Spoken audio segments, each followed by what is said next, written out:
الحمد لله الذي جعل ديننا دين الحنيفية السمحة وضمنه معاني الرفق والتيسير والرحمة، وأشهد أن لا إله إلا الله وحده لا شريك له، وأشهد أن محمدًا عبده ورسوله، فاللهم صل وسلم وبارك عليه وعلى آله وصحبه أجمعين. أما بعد، فأوصيكم عباد الله ونفسي بتقوى الله. أعوذ بالله من الشيطان الرجيم. واعبد ربك حتى يأتيك اليقين. സ്നേഹമുള്ള സത്യവിശ്വാസികളെ, സഹോദരങ്ങളെ, അല്ലാഹു സുബ്ഹാനഹു വ തആലയുടെ വിധിവിലക്കുകളും നിയമ നിർദ്ദേശങ്ങളും ജീവിതത്തിലുടനീളം കാത്തു സൂക്ഷിച്ചുകൊണ്ട് തഖ്വയുള്ളവരായി ജീവിക്കുവാൻ പരമാവധി പരിശ്രമിക്കണേ എന്ന് എന്നെയും നിങ്ങൾ ഓരോരുത്തരെയും ഗൗരവപൂർവം ഉണർത്തുകയാണ്, ഉപദേശിക്കുകയാണ്. അല്ലാഹു സുബ്ഹാനഹു വ തആല തഖ്വയുള്ളവരിൽ സദാ നമ്മെ ഏവരെയും നിലനിർത്തി അനുഗ്രഹിക്കുമാറാകട്ടെ. സഹോദരങ്ങളെ, പരിശുദ്ധ റമദാൻ അതിൻ്റെ പൂർണ്ണമായ അർത്ഥത്തിൽ നിർവഹിക്കുവാൻ സാധിച്ചു എന്ന നിർവൃതിയോടെ, ആശ്വാസത്തോടെ ഈദുൽ ഫിത്തറും ആഘോഷിച്ചു കഴിഞ്ഞ ഈ ഒരു അവസരത്തിൽ നമ്മുടെ ജീവിതത്തിൽ നിരന്തരം ഉണ്ടാകേണ്ടുന്ന സൂക്ഷ്മതയെ, വിശുദ്ധ റമദാനിലൂടെ നാം ആർജിച്ചെടുത്ത ആ തഖ്വയെ എങ്ങനെയെല്ലാം നാം നിലനിർത്തേണ്ടതുണ്ട് എന്നുള്ളത് നാം ഏവരും ചിന്തിക്കേണ്ടുന്നൊരു കാര്യമാണ്. പരിശുദ്ധ റമദാൻ വിട പറഞ്ഞപ്പോൾ പൊതുവെ ജനങ്ങളെ രണ്ട് വിഭാഗമായി നമുക്ക് കാണുവാൻ സാധിക്കും. ഒരു വിഭാഗം ആളുകൾ വിശുദ്ധ റമദാനിലെ പോലെ തന്നെ തിന്മകളിൽ നിന്ന് വിട്ടുനിൽക്കുന്ന കാര്യത്തിലും നന്മകൾ സമയത്ത് നിർവഹിക്കുന്ന കാര്യത്തിലുമൊക്കെ സൂക്ഷ്മത പുലർത്തിക്കൊണ്ട് തന്നെ തുടർന്നുള്ള ദിവസങ്ങളിലും ജീവിച്ചു കൊണ്ടിരിക്കുന്ന ആളുകളാണ്. അല്ലാഹു ആ വിഭാഗത്തിൽ നമ്മയേവരെയും ഉൾപ്പെടുത്തുമാറാകട്ടെ.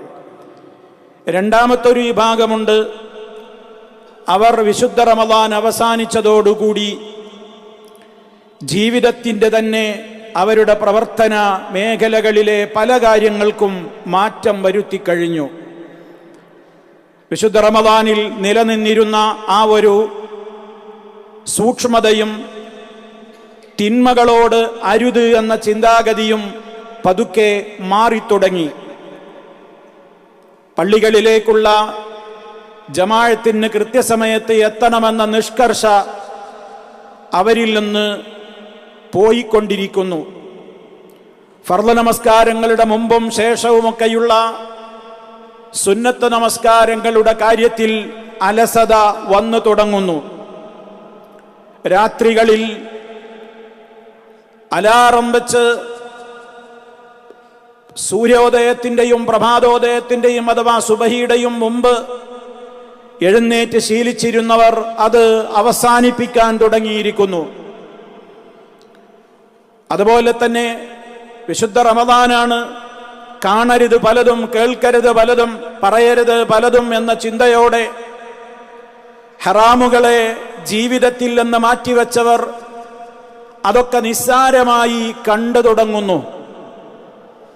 ഈ വിഭാഗത്തിൽ നിന്ന് അള്ളാഹു നമ്മെ കാത്തുരക്ഷിക്കുമാറാകട്ടെ. ഈ പറഞ്ഞ രണ്ട് വിഭാഗത്തിൽ ഏതിലാണ് ഞാനും നിങ്ങളുമുള്ളത് എന്ന് നാം ഏവരും ഒരു ആത്മപരിശോധന നടത്തേണ്ടുന്ന സന്ദർഭമാണിത്. സഹോദരങ്ങളെ, നാം റബ്ബിനെയാണ് സൂക്ഷിക്കുന്നത്, റബ്ബിനെയാണ് ഭയപ്പെടുന്നത്. കാരണം ആ റബ്ബാണ് നമ്മെ സദാ നിരീക്ഷിച്ചു കൊണ്ടിരിക്കുന്നത്. പണ്ഡിതന്മാര് പറഞ്ഞു കാണാം, കൂനു റബ്ബാനിയ വലാ തകുൻ റമദാനിയ. നീ റബ്ബിന്റെ വക്താവായി മാറണം, മറിച്ച് നീ റമദാനിന്റെ ആളായി മാറരുത്, റമദാനികളിൽ പെട്ടുപോകരുത്. റമദാനിൽ മാത്രം സൂക്ഷ്മതയും റമദാനിൽ മാത്രം ചില പ്രത്യേകമായ മര്യാദകളും പാലിച്ച് റമദാൻ കഴിഞ്ഞാൽ ജീവിതത്തിന്റെ സകല തിന്മകളിലേക്കുമുള്ള മടങ്ങിപ്പോക്ക്, നിർബാധം തുടങ്ങിയ അതിലേക്ക് തിരിച്ചുപോയവരെ പോലെ നീ ആവരുത്. ഇബാദത്തുകൾ നിർവഹിക്കുവാൻ നമുക്ക് പുണ്യങ്ങളുടെ കാര്യത്തിലെ ഏറ്റവ്യത്യാസമുണ്ടാവുകയുള്ളൂ. റമദാനിൽ ലഭിക്കുന്ന പുണ്യം മറ്റൊരു കാലത്ത് ലഭ്യമാവില്ല. അതേ അവസരത്തിൽ നമുക്ക് ഇബാദത്തുകളും നമ്മുടെ നമസ്കാരവും നമ്മുടെ സാമ്പത്തിക വിശുദ്ധിയും മറ്റേത് കാര്യങ്ങളും ജീവിതത്തിന്റെ അവസാനം വരെ സൂക്ഷ്മതയോടെ നിലനിർത്തേണ്ടതാണ്. മഹാന്മാരായ പ്രവാചകന്മാർ വഔസാനി ബിസ്സലാത്തി വസ്സകാത്തി മാ ദുംതു ഹയ്യ എന്നാണ് പറഞ്ഞത്. ഞാൻ ജീവിച്ചിരിക്കുന്നിടത്തോളം കാലം നമസ്കാരം കൊണ്ടും സക്കാത്ത് കൊണ്ടുമൊക്കെ എന്നോട് എൻ്റെ നാഥൻ അതിശക്തമായ നിലക്ക് ഗൗരവപൂർവം വസിയത്ത് നൽകിയിരിക്കുന്നു എന്ന് വിശുദ്ധ ഖുർആൻ പറഞ്ഞു. വഅബ്ദു റബ്ബക, നിന്റെ യജമാനനായ റബ്ബിനെ നീ ആരാധിക്കണം. ഹത്താ യഅതിയകൽ യഖീൻ, നിനക്ക് മരണം വന്നെത്തുന്നതുവരെ. നമ്മുടെ സൽക്കർമ്മങ്ങൾക്ക് അവധിയില്ല.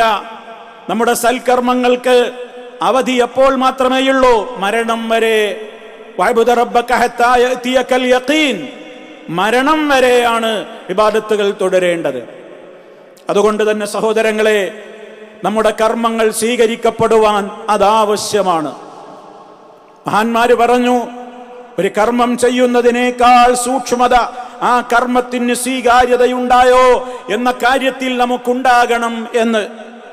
കാരണം അല്ലാഹു പറഞ്ഞത് കേട്ടിട്ടില്ലേ? ഇന്നമാ യതഖബ്ബലുല്ലാഹു മിനൽ മുത്തഖീൻ, തീർച്ചയായും അല്ലാഹു സ്വീകരിക്കുക മുത്തഖീങ്ങളിൽ നിന്ന് മാത്രമാണ്. ഒരു മാസക്കാലം നമ്മൾ നോമ്പെടുത്തു, രാത്രി നമസ്കരിച്ചു, തറാവീഹ് നമസ്കാരം നിർവഹിച്ചു, ദാനധർമ്മങ്ങൾ ചെയ്തു, മറ്റു പല കാര്യങ്ങളും ചെയ്തു. സ്വീകരിച്ചോ ഇല്ലേ എന്ന് ആർക്കും അറിയില്ല. അതറിയാൻ പരലോകം വരെ കാത്തിരിക്കണം. അതേ അവസരത്തിൽ സ്വീകരിച്ചോ ഇല്ലേ എന്നറിയുവാനുള്ള ചില ലക്ഷണങ്ങൾ നമ്മുടെ ജീവിതത്തിൽ ഉണ്ടോ എന്ന് നമ്മൾ പരിശോധിക്കണം. പണ്ഡിതന്മാർ പറഞ്ഞു, നമ്മുടെ സൽക്കർമ്മങ്ങൾക്ക് സ്വീകാര്യതയുണ്ടായോ ഇല്ലേ എന്നറിയാൻ ആരോടും പറയാനല്ല, ഞാൻ എന്നോട് ചോദിക്കാൻ, നിങ്ങളിൽ ഓരോരുത്തരും നിങ്ങളോട് ചോദിക്കാൻ ചില അടയാളങ്ങൾ അവർ പഠിപ്പിച്ചു തന്നു. ഒന്ന്, ഇഖ്ലാസ് നമുക്ക് അന്നും ഇന്നും നിലനിൽക്കുന്നുണ്ടോ? അഥവാ ഞാൻ ഏത് കാര്യം ചെയ്യുമ്പോഴും അതെന്റെ സ്വകാര്യത്തിലാവട്ടെ പരസ്യത്തിലാവട്ടെ എന്റെ റബ്ബിന്റെ പ്രീതി മാത്രം ഉദ്ദേശിച്ചുകൊണ്ടാണ് എന്ന ഇഖ്ലാസ് എന്റെ ജീവിതത്തിൽ ഉണ്ടെങ്കിൽ എനിക്ക് സന്തോഷിക്കാം, അതിന്റെ തുടർച്ചക്കും നിത്യതക്കും വേണ്ടി പ്രാർത്ഥിക്കാം. അതേപോലെ തന്നെ സൽക്കർമ്മങ്ങൾക്ക് തുടർച്ചയുണ്ടാകുന്നുവെങ്കിൽ എനിക്ക് സന്തോഷിക്കാം. വിശുദ്ധ റമദാൻ കഴിഞ്ഞതിന്റെ ശേഷവും ഞാൻ ജമാഅത്തിന് കൃത്യമായി പള്ളിയിലുണ്ട്, ഞാൻ സുന്നത്ത് നമസ്കാരങ്ങളിൽ കണിശത കാണിക്കുന്നുണ്ട്, ഞാൻ എൻ്റെ രാത്രി നമസ്കാരത്തിൽ ശ്രദ്ധ പുലർത്തുന്നുണ്ട്, ഞാൻ എൻ്റെതായ ജീവിതത്തിൽ നിന്ന് മാറ്റിവെക്കേണ്ടുന്ന ഒഴിവാക്കിയിട്ടുള്ള തിന്മകളോടെല്ലാം ഇപ്പോഴും ഞാൻ വിട പറഞ്ഞിട്ട് തന്നെയാണുള്ളത്. ആ വിധത്തിലുള്ള ഒരു സൂക്ഷ്മതയും തുടർന്നങ്ങോട്ടുള്ള ജീവിതത്തിൽ സൽക്കർമ്മങ്ങൾക്കുള്ള ഒരു നിത്യതയും ഉണ്ടെങ്കിൽ പ്രിയമുള്ളവരെ, നമുക്ക് അല്പമൊക്കെ ആശ്വസിക്കാം, എൻ്റെ റബ്ബ് എൻ്റെ അമലുകൾ സ്വീകരിച്ചിട്ടുണ്ടായിരിക്കുമെന്ന്. എന്നാലും നമുക്ക് ആശ്വസിക്കാൻ വകയില്ല. കാരണം പേടി എപ്പോഴും നമ്മുടെ മനസ്സിൽ വേണം. ഇത് സ്വീകരിക്കപ്പെട്ടോ ഇല്ലേ എന്നറിയില്ലല്ലോ, എന്തെല്ലാം അപാകതകൾ വന്നു പോയോ എന്നറിയില്ലല്ലോ.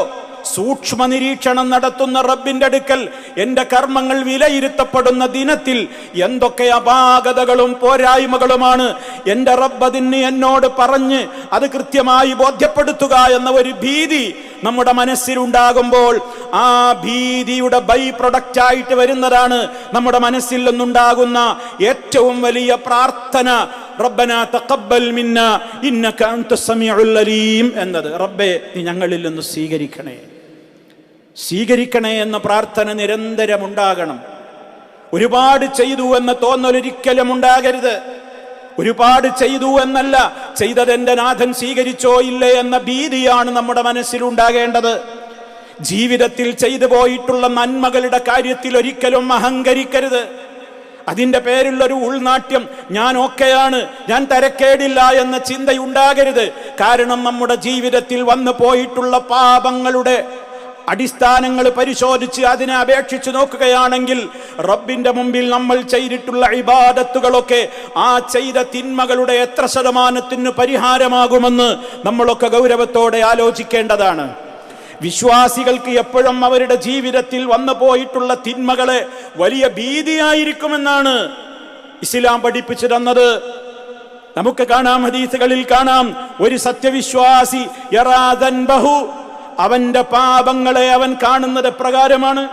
തന്റെ ജീവിതത്തിൽ കഴിഞ്ഞു പോയിട്ടുള്ള ഒരു തിന്മ അല്ലെങ്കിൽ തിന്മകൾ, അതിനെക്കുറിച്ചൊരു വിശ്വാസി കാണുന്നത് പ്രകാരമാണ്. കഅന്നഹു ഫീ അസ്ലി ജബലിൻ, അവനൊരു പർവ്വതത്തിന്റെ ചുവട്ടിലിരിക്കുന്ന അതേ പേടിയാണ് അവന്. യഖാഫു അൻ യഖഅ അലൈഹി, ആ പർവ്വതം എപ്പോഴും അവന്റെ മുകളിലേക്ക് വന്നു വീഴാം എന്ന ഭീതിയോടെ ഇരിക്കുന്നവനെ പോലെയാണ് പാപങ്ങൾ ചെയ്തവന്റെ മനസ്സിന്റെ അവസ്ഥ. അതുകൊണ്ട് അവൻ നിരന്തരം റബ്ബേ കാക്കണം, റബ്ബേ രക്ഷിക്കണം എന്ന തൗബ അവന്റെ ജീവിതത്തിൽ നിരന്തരമുണ്ടാകും. അതേ അവസരത്തിൽ വഇന്നൽ ഫാജിറ, ചില റിപ്പോർട്ടുകളിൽ വഇന്നൽ മുനാഫിഖ, മുനാഫിഖായ മനുഷ്യനും തെമ്മാടിയായ മനുഷ്യനുമൊക്കെ അവന്റെ പാപങ്ങളെ അവൻ നോക്കിക്കാണുന്നത് എത്ര ലാഘവത്വത്തോടെയാണ്, എത്ര നിസ്സാരമായിട്ടാണ് അവന്റെ ജീവിതത്തിൽ വന്ന ഏതു പാപങ്ങളാണെങ്കിലും അവൻ കാണുന്നത്. കദുബാബിൻ വഖഅ അലാ അൻഫിഹി, അവന്റെ മൂക്കത്ത് വന്നിരിക്കുന്ന ഒരു ഈച്ചയെ പോലെയാണ് അവൻ പാപങ്ങളെ കാണുന്നത്. ഫഖാല ലഹു ഹകദ, മൂക്കത്തൊരീച്ച വന്നിരുന്ന എത്ര നിസ്സാരമായി നമ്മൾ കൈകൊണ്ടത് തട്ടിമാറ്റും. ഇതേപോലെ അത്രയേ ഉള്ളൂ. ഒരു വലിയ പർവ്വതം എന്റെ മേൽ വന്നു വീഴുമോ എന്ന ഭീതിയോടെ പാപങ്ങളെ ഓർത്ത് പേടിച്ച് തൗബ ചെയ്യുന്ന വിശ്വാസി, അതേ അവസരത്തിൽ ഒരു ഈച്ച മൂക്കത്ത് വന്നിരുന്നതിനേക്കാൾ നിസ്സാരമായി തന്റെ പാപങ്ങളെ കാണുന്ന മുനാഫിഖ്, തെമ്മാടി, എത്ര വ്യത്യാസമാണുള്ളത്. അള്ളാഹു നമ്മെ കാത്ത് രക്ഷിക്കുമാറാകട്ടെ. സഹോദരങ്ങളെ, അതുകൊണ്ട് തന്നെ ജീവിതത്തിൽ നമ്മുടെ എല്ലാ നന്മകൾക്കും ഒരു തുടർച്ചയുണ്ടാകുവാൻ നമ്മളെപ്പോഴും ആ കാര്യത്തിൽ സദാ ശ്രദ്ധയുണ്ടാകണം. മഹദിയായ നമ്മുടെ ഉമ്മ ആയിഷ റളിയല്ലാഹു തആല അൻഹ അള്ളാഹുവിന്റെ റസൂലിന്റെ ഇബാദത്തുകളെ കുറിച്ച് പറഞ്ഞത് കാന അമലുഹു ദീമതൻ എന്നാണ്. അവിടുത്തെ പ്രവർത്തനങ്ങൾക്കൊക്കെ ഒരു നിത്യതയുണ്ടായിരുന്നു എന്ന്. ഏതെങ്കിലും ഒരു കാലത്ത് ചെയ്ത് പിന്നെ വേണ്ടെന്ന് വെക്കുന്ന അമലുകളായിരുന്നില്ല. അള്ളാഹുവിന് ഏറ്റവും ഇഷ്ടവും അങ്ങനെ തന്നെയാണ്. എപ്രകാരം? അഹബ്ബുൽ അഅമാലി ഇലല്ലാഹി അദ്വമുഹാ, കർമ്മങ്ങളിൽ അള്ളാഹുവിന് ഏറ്റവും ഇഷ്ടം എന്താണ്? അദ്വമുഹാ, നമ്മൾ നിത്യം ചെയ്യുന്ന കർമ്മങ്ങളാണ്. വഇൻ ഖല്ല, ആ ചെയ്യുന്ന കർമ്മങ്ങൾ എത്ര വിരളമാണെങ്കിലും തുച്ഛമാണെങ്കിലും.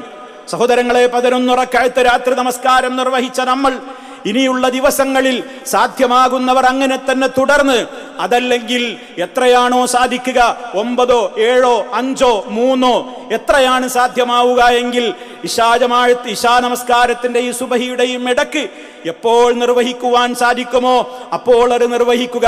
പക്ഷെ ഇക്കാര്യം ശ്രദ്ധിക്കുക, അതിന് നിത്യതയുണ്ടാകണം. ചെയ്യുന്നത് വളരെ കുറഞ്ഞാണെങ്കിലും അത് നിത്യവും ചെയ്യലാണ് അള്ളാഹുവിന് ഇഷ്ടം.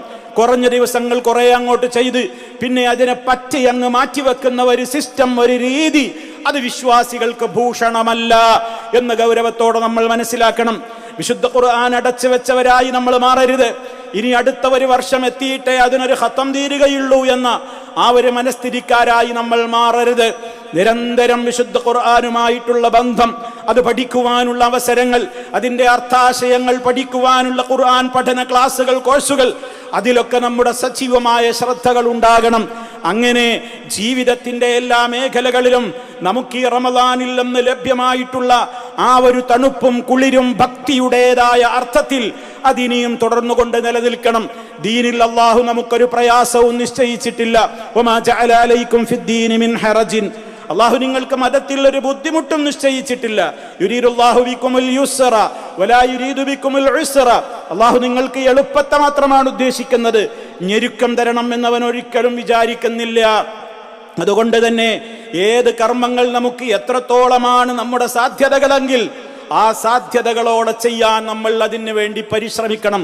നമ്മുടെ കഴിവും കഴിവുകേടും അറിയുന്നവനും വിലയിരുത്തുന്നവനും അല്ലാഹുവാണ്. അവന്റെ നോട്ടമാണ് പ്രധാനം, അവന്റെ നിരീക്ഷണമാണ് പ്രധാനം. അവൻ നമ്മെക്കുറിച്ച് അഭിപ്രായപ്പെടുന്നത് എന്താണോ അതാണ് പ്രധാനം എന്ന നിലയ്ക്ക് നമ്മുടെ ജീവിതത്തിൻ്റെ വരും കാല നാളുകളെ നമ്മൾ ക്രമീകരിക്കണം. ശ്രദ്ധയോടുകൂടെ മുന്നോട്ട് പോകണം. ഇനി ചെളി പുരളാൻ അനുവദിക്കരുത്. ഇപ്പോൾ വിശുദ്ധമാണ്, ഇപ്പോൾ നമ്മൾ വിശുദ്ധമാണ്. ഹൃദയങ്ങളെ കഴുകിക്കളഞ്ഞവരാണ്. തൗബയിലൂടെ ഒരുപാട് റബ്ബിനോട് പറഞ്ഞവരാണ്. കരഞ്ഞ് കരഞ്ഞ് കണ്ണുനീരുകൾ കവിൾത്തടത്തിലൂടെ വലിപ്പിച്ചവരാണ്. ധർമ്മങ്ങളിലൂടെ, നിസ്കാരത്തിലൂടെ, സുജൂദിലൂടെ, പല രൂപത്തിലുള്ള പ്രവർത്തനങ്ങൾക്ക് ശേഷവും പ്രവർത്തനങ്ങൾക്കിടയിലും പൊട്ടിക്കരഞ്ഞ് ഒറ്റക്കിരുന്ന് കരഞ്ഞവരാണ്. ഇനി ഒരിക്കലും തിന്മകളിലേക്ക് മടങ്ങുകയില്ലെന്ന് ആണയിട്ട് റബ്ബിന്റെ മുമ്പിൽ പ്രതിജ്ഞ എടുത്തവരാണ്. ആ പ്രതിജ്ഞയ്ക്ക് ഇനി ഒരിക്കലും വിരുദ്ധം ചെയ്യരുത്. ഇനി അങ്ങോട്ട് നല്ല ഒരു ജീവിതത്തിന് അവസരം നീ തരണേ എന്നും നല്ല കാര്യങ്ങൾക്കുള്ള അവസരങ്ങൾ നീയാണല്ലോ തരുന്നത് എന്നുമുള്ള ആ ഒരു ശാക്കിരീങ്ങളുടെ അഥവാ ശുക്ർ ചെയ്യുന്ന, നന്ദി ചെയ്യുന്ന, അവനെ സ്തുതിക്കുന്ന ഒരു ഹൃദയത്തിന്റെ വക്താക്കളായി നമ്മൾ മുന്നോട്ട് പോകണം. നമ്മൾ ജമാഅത്തിന് പോകുന്ന പള്ളികളിലെ സഫുകളിൽ ഇനിയും നമ്മൾ ഉണ്ടാകണം. നാം തുടർന്നു വന്നിരുന്ന സൽക്കർമ്മങ്ങളൊക്കെ പൂർവോപരി ശക്തിയോടെ ഇനിയും തുടരണം. നാം ഏതെല്ലാം കാര്യങ്ങൾ റമദാനോടുകൂടി നമ്മൾ ജീവിതത്തിന്റെ ഭാഗമല്ലാതെ ജീവിതത്തിൽ നിന്ന് മാറ്റി പിഴുതെറിഞ്ഞിട്ടുണ്ടോ, ആ ദുസ്വഭാവങ്ങളൊന്നും ഇനി നമ്മോടൊരിക്കലും അടുക്കാനിടവരരുത്. ഇതിനൊക്കെയുള്ള പ്രാർത്ഥന, അതിനനുസരിച്ചുള്ള പ്രവർത്തനം, അതായിരിക്കണം തുടർ ജീവിതം എന്ന് എന്നെയും നിങ്ങളെയും ഓർമ്മപ്പെടുത്തുന്നു. പാപങ്ങൾ അല്ലാഹു പുറത്തു തരട്ടെ, കർമ്മങ്ങൾ മുഴുവനും അവൻ സ്വീകരിക്കുമാറാകട്ടെ. അഖൂലു ഖൗലി ഹാദാ വഅസ്തഗ്ഫിറുല്ലാഹ ലീ വലക്കും ഫസ്തഗ്ഫിറൂഹു ഇന്നഹു ഹുവൽ ഗഫൂറുർ റഹീം. അൽഹംദുലില്ലാഹി വഹ്ദഹു വസ്സലാത്തു വസ്സലാമു അലാ മൻ ലാ നബിയ്യ ബഅദഹു വഅലാ ആലിഹി വസഹ്ബിഹി വമൻ തബിഅ ഹദിയഹു. അമ്മാ ബഅദു ഫഊസീകും ഇബാദല്ലാഹ് വനഫ്സി ബിതഖ്വല്ലാഹ്. അല്ലാഹുവിനെ സൂക്ഷിച്ച് ജീവിക്കണേ. ഒരിക്കൽ കൂടി എന്നെയും നിങ്ങളെ ഓരോരുത്തരെയും ഗൗരവപൂർവ്വം ഉണർത്തുകയാണ്. സഹോദരങ്ങളെ, വിശുദ്ധ റമളാൻ അവസാനിച്ചു കഴിഞ്ഞാൽ ശവ്വാലിൽ നമുക്ക് ആ റമളാനിൻ്റെ ആ ഒരു മാനസികമായ അവസ്ഥയിലേക്ക് ഒന്നുകൂടെ മടങ്ങിപ്പോകുവാൻ 6 ദിനങ്ങൾ നോമ്പെടുക്കുവാൻ നിശ്ചയിച്ചിരുന്നിരിക്കുകയാണ്. നബി സല്ലല്ലാഹു അലൈഹി വസല്ലം പറഞ്ഞു, മൻ സാമ റമളാന, ആരെങ്കിലും വിശുദ്ധ റമളാനിൽ മുഴുവൻ നോമ്പനുഷ്ഠിക്കുകയും സുമ്മ അത്ബഅഹു സിത്തം മിൻ ശവ്വാലിൻ, പിന്നീട് അതിനെ തുടർന്നുകൊണ്ട് ശവ്വാലിൽ നിന്ന് 6 ദിവസം നോമ്പെടുക്കുകയും ചെയ്താൽ കാന കസിയാമിദ് ദഹരി, കൊല്ലം മുഴുവൻ നോമ്പെടുത്തവനെ പോലെയാണ്. ഇസ്ലാമിൽ ഒരു സൽക്കർമ്മത്തിന് 10 ഇരട്ടിയാണ് പ്രതിഫലം. 30 നോമ്പെടുത്തവർക്ക് 300 പ്രതിഫലമായി. 300 ദിവസം നോമ്പെടുത്തവനെ പോലെ. ഇനി ഒരു 6 ദിവസം നോമ്പെടുത്താൽ 60 ദിവസം, വർഷം മുഴുവൻ നോമ്പെടുത്തവനെ പോലെ എന്നതിനെ അന്വർത്ഥമാക്കുന്ന ഏറ്റവും പ്രാധാന്യമേറിയ നോമ്പാണ് 6 നോമ്പ് എന്നറിയപ്പെടുന്നത്. ശവ്വാൽ 2 മുതൽ തുടർച്ചയായ 6 ദിവസങ്ങളാണ് ഏറ്റവും ഉത്തമമായ അതിൻ്റെ രീതി.